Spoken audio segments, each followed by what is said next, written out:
Hello বন্ধুরা, নতুন একটি ভিডিওতে তোমাদেরকে স্বাগতম। পরিণীত ধারাবাহিকের আরও একটি নতুন পর্বে দেখা যায় যে পারুল কোনো মতে রায়ানের কথাটা মেনে নিতে পারছে না, তাই তো রায়ানকে এবার চিরতরে ছেড়ে যাওয়ার কথা ভাবছে পারুল।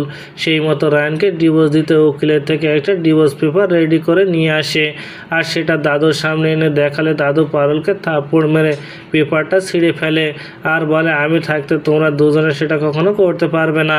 এদিকে এইসব দেখে রায়ানের মা মনে মনে বলে, আমার একটা বড় সুযোগ হয়ে গেল এই পারুলকে বাড়ি থেকে তাড়ানোর। আমি রায়ানের বিয়ে শিরিনের সাথেই দেব। এদিকে রায়ানও যে পারুলকে ভালোবেসে ফেলেছে সেটা বলতে পারছে না, কিন্তু মনে হচ্ছে সে পারুলকে ছাড়া থাকতে পারবে না। ওদিকে রায়ানের মা এবার সিদ্ধান্ত নিয়েছে, পারুলকে যেহেতু রায়ান ভালোবাসে না, তাই এবার পারুলকে সে বাড়ি থেকে বের করে দিয়ে রায়ানকে ভালো একটা মেয়ে দেখে বিয়ে দেবে।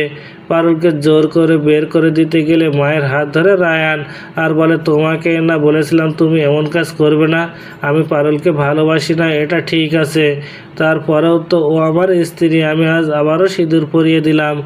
আজ থেকে আমি পারুলকে নিজের স্ত্রী হিসেবে মেনে নিলাম। রায়ান পারুলকে সিঁদুর পরিয়ে দিয়েছে দেখে চমকে ওঠে বাড়ির সবাই।